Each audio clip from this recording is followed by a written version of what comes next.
हैदराबाद शहर में सुबह से ही बारिश हो रही है। मौसम विज्ञान केंद्र ने बताया कि आज भी मध्यम से भारी बारिश हुई है।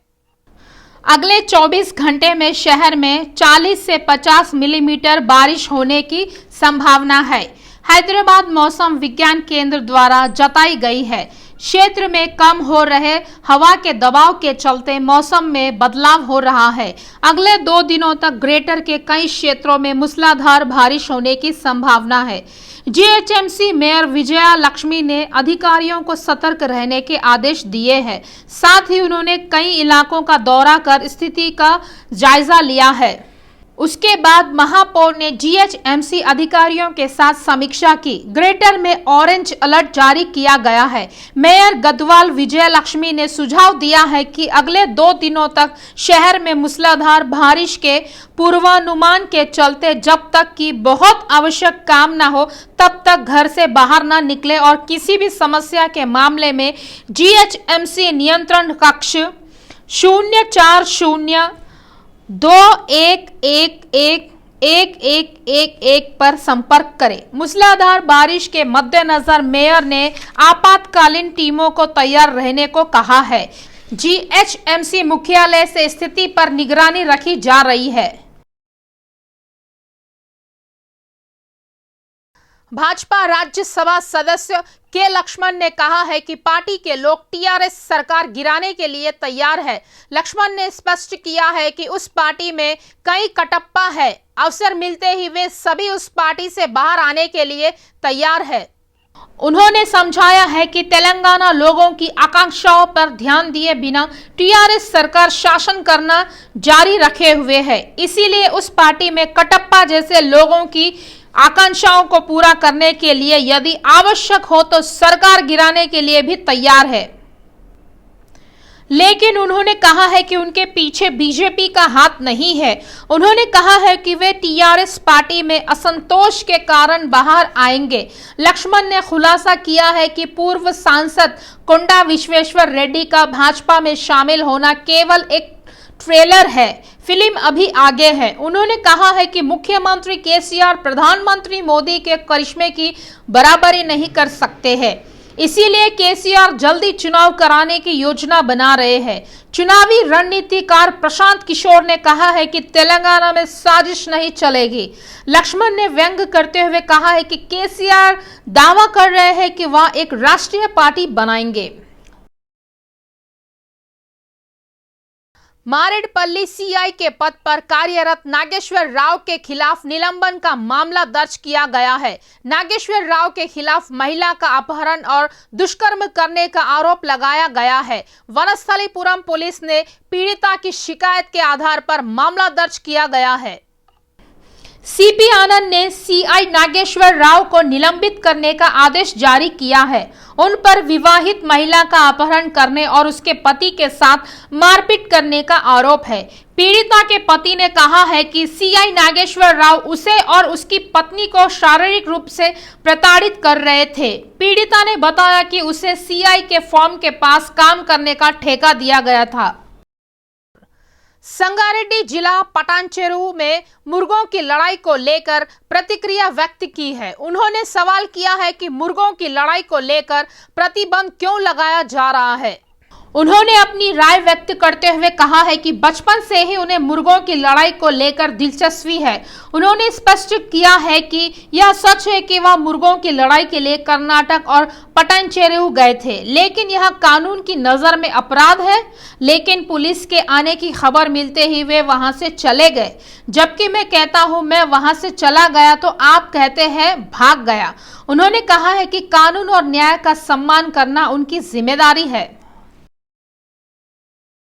నేను ఆర్గనైజర్లో నాకు వ్యసనం ఉందో మీ అందరికీ తెలుసు। నాకు ఆర్గనైజ్ చేసి నా కుటుంబాన్ని నా పార్టీని పోషించుకోవాల్సిన సమయం నాకు పట్ల ఏమంటావు, నేను వాస్తవాలే చెప్తా। నేను కర్ణాటక కోడిబందాలకు వెళ్ళిన మాట వాస్తవమే। కర్ణాటక నుంచి వస్తా భోజనాలు రమ్మని చెప్పి అక్కడ తీసుకెళ్లారు, పెద్ద స్కెచ్ చేశారు। ఆ స్కెచ్లో నన్ను ఇరికిద్దామని చూశారు। కొండం దవ్వి ఎలికిన పట్టారు। కోర్టుకు వెళితే కోర్టు కూడా చివాట్లు పెట్టి పార్టీ వన్ నుంచి పంపించండి, ఇక్కడ దాకా ఎందుకు తీసుకొచ్చారని ఆ 22 మందిని కూడా పంపించమని కోర్టు చివాట్లేసింది। మీ మీడియా వాళ్ళు ముఖ్యంగా టీవీ నైన్కి ఏం అవసరం నాకైతే తెలియదు, కానీ వీళ్ళకి మాత్రం మామూలుగా ఏదో ఉక్రెయిన్ యుద్ధం చూపిస్తున్నాడు. ఈ దేశంలో ఈ రాష్ట్రంలో అనేక సమస్యలు ఉన్నాయి. ఏదో ప్రభాకరన్ ఒక్కడిని బకరాగాని చెప్తే మీకు కలిసి వచ్చేది ఏం లేదు. మీరు చేసినా నేను అవను. నాకు కోడి పందాలు పిచ్చున్న మాట వాస్తవం, 100కి 100 పాళ్ళు నేను పందాలకు వెళ్ళిన మాట నిజం. కోడి పందాలంటే నాకు చిన్నప్పటి నుంచి ఉన్నటువంటి వ్యసనం. నా వీక్నెస్ కొద్దీ నేను వెళ్ళా. అదేం పెద్ద ఘోరమేం కాదు, నేరమేం కాదు. చట్టం దృష్టిలో నేరం కాబట్టి చట్టం అక్కడికి వస్తున్నప్పుడు ఒక నేరస్తుడిగా అక్కడ మిగలకూడదు కాబట్టి నేను తప్పుకున్నాను. తప్పుకుంటాం అంటే దానికి మీరేమంటారంటే పారిపోయాడు అంటారు. నేను తప్పుకున్నాను, నాకు వాళ్ళే చెప్పారు కాబట్టి నా కారు నేను నా కోళ్ళు సేఫ్గా వచ్చేసామని చెప్తున్నా. हैदराबाद शहर में दिन ब दिन ट्रैफिक की समस्या बढ़ती जा रही है। बढ़ते ट्रैफिक को देखते हुए अधिकारियों ने पूर्व में अहम प्रस्ताव रखा है। वनस्थलीपुरम में सैटेलाइट बस टर्मिनल बनाने का निर्णय लिया गया है, लेकिन किसी कारण से प्रस्ताव अमल में नहीं लाया गया था। इस वजह से अधिकारियों ने इस मुद्दे पर विशेष ध्यान दिया है और एक बार फिर प्रस्ताव अमल लाने को लेकर कार्रवाई शुरू की है। वन विभाग की आपत्ति के कारण रुका हुआ भूमि अधिग्रहण की समस्या का जल्द ही समाधान हो जाएगा। वन विभाग निर्माण के लिए 2 गुनी जमीन आवंटित करने पर राजी हो गया। फलस्वरूप बस टर्मिनल के निर्माण का मार्ग प्रशस्त होगा। इससे पहले HMDA ने हरिना वनस्थली हिरन पार्क के पास इस आधुनिक बस टर्मिनल निर्माण की योजना तैयार की थी। विभिन्न पराश्रम के बाद वन विभाग की ओर से हरी झंडी मिल गई। अमरनाथ यात्रा के दौरान हादसा हुआ। अचानक हुई बारिश के कारण पहाड़ियों से बाढ़ आ गई। इस बाढ़ में जहां 13 लोगों की जान चली गई, वहीं 40 लोगों के लापता होने की खबर है। तेलंगाना भाजपा विधायक राजा सिंह अपने परिवार के साथ अमरनाथ यात्रा पर गए। राजा सिंह ने एक वीडियो जारी कर कहा है कि वह और उनका परिवार सुरक्षित है। पुलिस ने उन्हें सुरक्षित स्थान पर भेज दिया है। वह अपनी बेटी और दामाद व परिवार के 11 सदस्यों के साथ इस महीने की 6 तारीख को अमरनाथ यात्रा के लिए हैदराबाद से रवाना हुए। उन्होंने कहा है कि मौसम अनुकूल नहीं होने के कारण हेलीकॉप्टर रद्द कर दिया गया है और वह गुरुवार की शाम बड़ी मुश्किल से दिल्ली से पंचतरण पहुंचे। वहां एक तंबू में सोए और शुक्रवार सुबह 6 बजे अमरनाथ पहुंचे। राजा सिंह ने बताया कि दोपहर 1 बजे अमरनाथ के दर्शन के बाद करीब आधा किलोमीटर की दूरी तय करने के बाद अचानक कुछ दूरी पर भयानक आवाज के साथ बाढ़ दिखाई दी। उन्होंने कहा है कि बड़ी संख्या में श्रद्धालु होने के कारण शोर सुनाई दिया। श्रद्धालु भागदौड़ कर रहे थे। क्या कुछ दूरी पर बाढ़ की धारा में बह जाने के दृश्य देखकर हम बच पाएंगे, यह खौफ था। తెలంగాణ ప్రజల ఆశీర్వాదం వల్ల యావత్ భారతదేశంలో ఉన్న అందరు హిందువులు ఆశీర్వాదం వల్ల ఇవాళ నేను నా ఫ్యామిలీ సేఫ్గా అమర్నాథ్ యాత్ర చేసుకొని ఇవాళ శ్రీనగర్లో హాల్ట్ అయినాం. నిన్న నేను అక్కడనే ఉండే, జస్ట్ 1 కిలోమీటర్ డిస్టెన్స్ ఉండే. పరిస్థితి నా లైఫ్లో అట్లాంటిది నేను ఎప్పుడు చూడలే. ఎట్లా వరద వచ్చిందంటే దాదాపు టెంట్లు మొత్తము మునిగిపోయింది, కొట్టుకొని పోయింది. ఏ ప్లేస్లో మేము భోజనం చేసినాం ఆ ప్లేస్ కూడా మొత్తం సర్వనాశనం అయిపోయింది. ఏ ప్లేస్లో మేము కూర్చొని కొంతమందితో మాట్లాడినాం ఆ ప్లేస్ కూడా మొత్తం కొట్టుకొని పోయింది. దాదాపు గుడి ప్రాంగణం కిందనే వేల సంఖ్యలో టెంట్లు ఉంటాయి. ఆ టెంట్లోనే కొంతమంది వచ్చి నైట్ హాల్ట్ అవుతారు. కొంతమంది శివ భక్తులు అక్కడ టెంట్లు వేసుకొని పబ్లిక్కి ఫ్రీ భోజన వ్యవస్థ, ఫ్రీ వాటర్ వ్యవస్థ కూడా చేస్తారు. అంటే అక్కడ వాతావరణం చూస్తే చాలా హ్యాపీగా ఫీల్ అవుతుంది. అరే రియల్ అయినా మనం ఒక పుణ్యమైన క్షేత్రంలో వచ్చినాము, చాలా మంచి క్షేత్రంలో వచ్చినాము అనే ఒక మంచి ఫీలింగ్ వస్తుంది. युवा नेता दोंडला रामकृष्ण गौड़ ने टीआरएस नेताओं के साथ मिलकर ऑलविन कॉलोनी डिवीजन में राजीव गांधी नगर का दौरा किया। उन्होंने कॉलोनी में लंबित कार्यों व स्थानीय समस्याओं की जानकारी ली। रामकृष्ण गौड़ ने सीवरेज सुपरवाइजर शिवा से बात करते हुए ओवरफ्लो जल निकासी की समस्या के बारे में जानकारी ली और इसे तुरंत हल करने के लिए कहा। उन्होंने राजीव गांधी नगर में ड्रेनेज पाइपलाइन, मंजीरा पाइपलाइन, सीसी रोड और करंट पोल की लंबित समस्याओं की जानकारी ली और संबंधित अधिकारियों से फोन पर बातचीत की। रामकृष्ण गौड़ ने कहा है कि हालांकि डिवीजन में 90% विकास कार्य पूरे हो चुके हैं, लेकिन कुछ कार्य लंबित है और कई समस्याएं उत्पन्न हो रही है। रामकृष्ण गौड़ ने भरोसा दिलाया है कि वे उन समस्याओं का शीघ्र समाधान करने का प्रयास करेंगे और लंबित कार्यों को विधायक आर.के. पुड़ी, गांधी और कॉर्पोरेटर वेंकटेश गौड़ के संज्ञान में लाएंगे और उन्हें जल्द से जल्द पूरा करने का प्रयास करेंगे। इस दौरान डिवीजन महासचिव गुंडला श्रीनिवास, अनुसूचित जनजाति सेल अध्यक्ष वेंकटेश नाइक, वासुदेव राव, महिला अध्यक्ष मधुलता, बस्ती समिति की अध्यक्ष वरलक्ष्मी सहित कई अन्य ने भाग लिया। मुख्य पुजारी श्रीनिवास चार्यलू ने कहा है कि पहली एकादशी श्री वेंकटेश्वर स्वामी मंदिर में श्री श्री श्री पद्मावती गोदा सहित संतोष नगर मलकपेट सीमा में मनाई जाएगी। प्रातः 10 बजे से मूल मूर्तियों का अष्टोत्तर शतघट अभिषेक होगा। स्वामी और देवी के लिए फूलों की माला, तुलसी, पंचामृत और फल अभिषेक महोत्सव का आयोजन किया जाएगा। श्रीनिवास चार्यलू ने स्पष्ट किया है कि वे विवाह प्राप्ति, रोजगार प्राप्ति, व्यवसाय विकास, संतान प्राप्ति, आरोग्य सिद्धि पूजा करेंगे। एकादशी के दिन शाम 6:30 पर श्रीलता का सत्य प्रकाश समूह भजन कार्यक्रम हरिनाम संकीर्तन होगा। पुजारियों ने बताया है कि अगर कोई एकादशी के दिन उपवास करता है और श्री विष्णु सहस्त्र नाम व गोविंदा का नाम स्मरण और अन्य भजनों का पाठ करता है तो जीवन में खुशी और समृद्धि रहती है।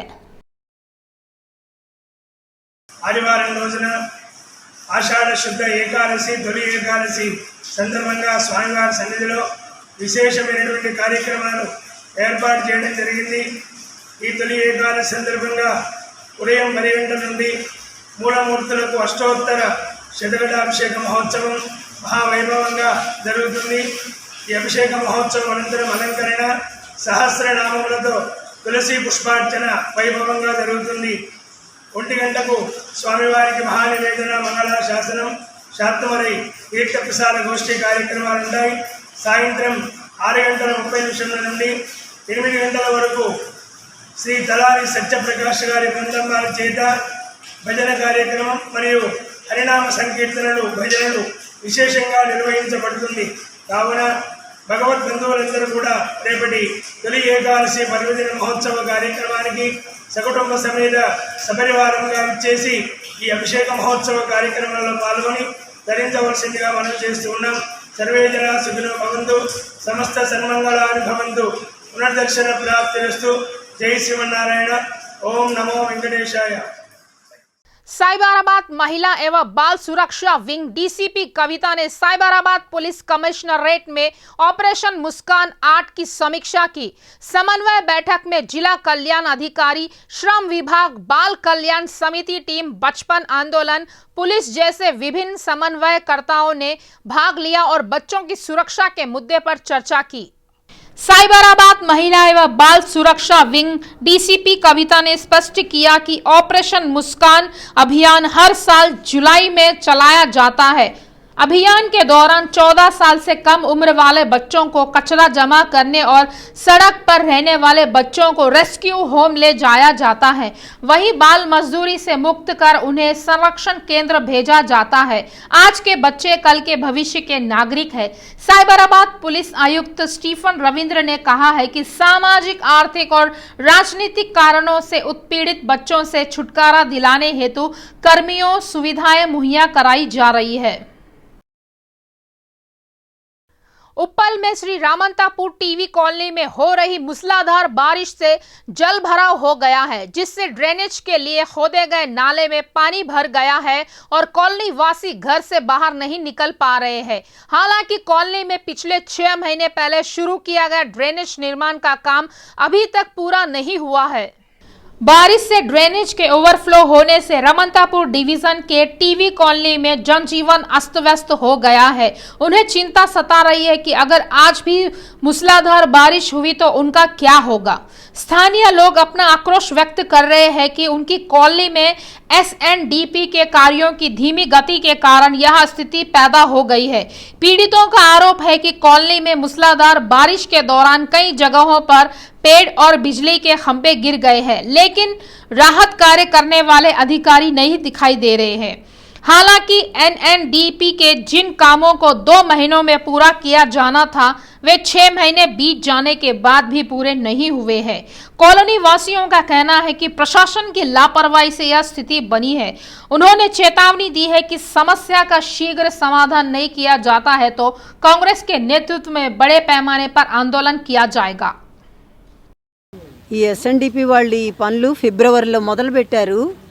ఒక 2 మంత్స్లో పూర్తి చేస్తాము అని చెప్పారు. అప్పుడంతా ఏమీ ఎవరు పట్టించుకోలేదు. వానాకాలం వచ్చింది. మేము ముందరి నుంచి చెప్తూనే ఉన్నాం, వానలు వచ్చినాయంటే మా కాలనీ అంతా మునుగుతుంది ఇలాగని. వాళ్ళు ఏం పట్టించుకోలేదు. దీన్ని అప్పటి నుంచి చేసి ఇప్పుడు మొదలుపెట్టారు. అక్కడేమో ఈ నిన్నటి 8 గంటల నుంచి ఇవాళ 8 గంటల వరకు కురిసిన ఈ వానకే అక్కడ చెట్టు కూలిపోయి ఎదురుకుండా కరెంటు వైర్ల మీద పడి అదంతా కూలిపోయి ఇదంతా కూడా పడిపోయింది సార్. పొద్దున ఎంతో పెద్ద చప్పుడు వచ్చింది. వాటర్ వెళ్ళే పైపు కాస్త పగిలిపోయింది. గంట సేపు మంచి వాటర్ అంతా లీక్ అయిపోయింది. మాకు చాలా ఇబ్బందిగా ఉంది సార్. ఇప్పుడు ఇక్కడ ఈ పైనుంచి కూడా ఇంకా 3 కరెంటు స్తంభాలు పడిపోయేటట్టుగా ఉన్నాయి. ఒక విద్యుత్ శాఖ వాళ్ళు కానీ ఒక జిహెచ్ఎంసీ వాళ్ళు కానీ ఎవ్వరూ రాలేదు, దీని గురించి పట్టించుకోలేదు. 10 కోట్ల రూపాయలతోని ఎస్ఎన్డిపి వరకు పెద్ద చెరువు నుంచి టీవీ కాలనీ వరకు పనులు చేపట్టడం జరిగింది. ఇది ఫిబ్రవరిలో. ఇప్పటి వరకు గడిచిన 6 నెలల్లో అసలు పనులే జరుగుతలేవు. కాంట్రాక్టర్ల నిర్లక్ష్యం వల్ల ఏదైతే ఎస్ఎన్డిపి కడుతుండ్రో ఇది ఒక 10-15 వంకలు ఉంది. ఇప్పుడు రాత్రి నుంచి ఇంత భారీ వర్షం పడ్డది. ఇప్పటి వరకు ఈ టీవీ కాలనీకి ఒక్క అధికారి కూడా ఇప్పటి వరకు రాలేదు. నైట్ చెట్లు పడి కరెంటు పోతే ఇప్పటి వరకు విద్యుత్ అధికారులు కూడా అసలు ఇప్పటి వరకు రాత్రి 12 గంటల నుంచి కరెంట్ లేకుంటే ఇప్పటి వరకు ఒక్కరు కూడా అడగలేదు అసలు కరెంట్ ఉందా లేదా అని. ఫోన్లు చేస్తే ఏ అధికారి కూడా ఇప్పుడు లిఫ్ట్ చేస్తలేరు. జిహెచ్ఎంసీ అధికారులు రాలేదు, ఎస్ఎన్డిపి అధికారులు రాలేదు, విద్యుత్ అధికారులు రాలేదు. ఇంత దారుణంగా ఉందంటే ఈరోజు జిహెచ్ఎంసీ పరిస్థితి. ఇంత వర్షానికి ఈ పరిస్థితి ఉంటే ఇంకా పెద్ద వర్షం పడితే పరిస్థితి టీవీ కాలనీలో ఇంకా దారుణంగా ఉంటుంది. ఎంబడే ఎస్ఎన్డిపి అధికారులు, అదేవిధంగా జిహెచ్ఎంసీ అధికారులు, విద్యుత్కి సంబంధించిన అధికారులు వెంటనే ఇక్కడ కరెంటే కానివ్వండి, రాత్రి పడిపోయిన చెట్లు వెంటనే తీపియాలని ఈ సందర్భంగా మేము కాంగ్రెస్ పార్టీ తరఫున డిమాండ్ చేస్తున్నాం. पिछले दिनों तेलुगु फिल्मों में ऑफर नहीं मिल रहे थे, लेकिन अब प्यारी श्रुति हसन को तेलुगु फिल्मों के ऑफर मिल रहे हैं। वर्तमान में बाल कृष्णा की फिल्म में हीरोइन की भूमिका निभा रही है। हाल ही में चिरंजीवी की फिल्म में भी गोल्डन चांस मिला है। बाल कृष्णा की नवीनतम फिल्म में नायिका के रूप में अभिनय कर रही इस श्रुति हसन को चिरंजीवी की नवीनतम फिल्म में भाग्यशाली मौका मिला है। कई फिल्में फ्लॉप होने पर काफी अंतराल के बाद वह बड़े बैनर तले बन रही फिल्म में काफी व्यस्त है। उन्हें प्रभास की फिल्म सालर, हालांकि यह एक अखिल भारतीय प्रोजेक्ट है, इससे उम्मीद की जा रही है कि यह फिल्म हिट होगी। इसे अन्य भाषाओं में भी डब किया जाएगा। प्रशांत नील के निर्देशन में बनी यह फिल्म अगले साल सिनेमाघरों में रिलीज होगी। इसी साल श्रुति हसन को 2 और बड़े प्रोजेक्ट मिले हैं। सुपरस्टार महेश बाबू और शब्दों के जादूगर त्रिविक्रम श्रीनिवास ने अपने फैंस को खुशखबरी दी है। इन दोनों ने तीसरी बार साथ में फिल्म बनाने के लिए खुशी खुशी हाथ मिलाया है। त्रिविक्रम ने फैंस को खलेजा के साथ अभिनय करने वाले सुपरस्टार के एक नए आयाम से परिचित कराया। इस फिल्म से महेश को यादगार करियर की सफलता मिली। अब महेश बाबू के साथ हैट्रिक लेने के लिए पूरी तरह तैयार है। महेश बाबू की 28वीं फिल्म का निर्देशन त्रिविक्रम करेंगे। इस फिल्म की आज आधिकारिक घोषणा की गई।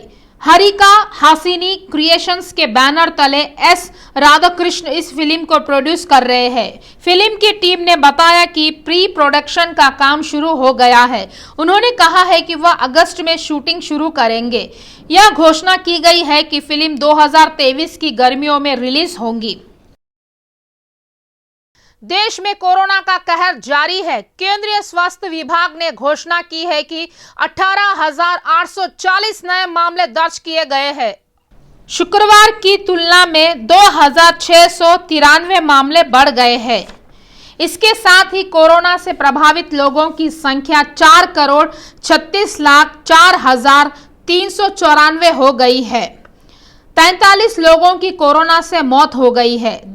देश में कोरोना से मरने वालों की संख्या 5,25,386 पहुंच गई है। इस समय देश के 5 राज्यों में कोरोना का प्रसार अधिक है, जबकि केरल में 3,310, पश्चिम बंगाल में 2,950, महाराष्ट्र में 2,944, तमिलनाडु में 2,722 और कर्नाटक में 1,037 पॉजिटिव मामले सामने आए हैं। इन 5 राज्यों में जहां 68.81% नए मामले सामने आए हैं, वहीं अकेले केरल में 17.57% मामले सामने आए हैं।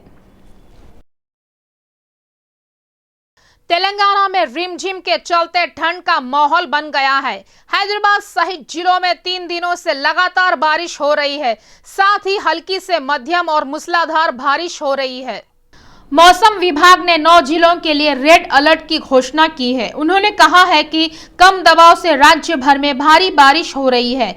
मौसम अधिकारियों द्वारा बताया जा रहा है कि अगले 2 दिनों तक भारी बारिश की संभावना है। उन्होंने कहा है कि उत्तरी तेलंगाना के निर्मल, निजामाबाद और मंचिर्याल जिलों में भारी बारिश की संभावना है। मौसम विभाग ने घोषणा की है कि 14 जिलों में भारी से बहुत भारी बारिश होगी।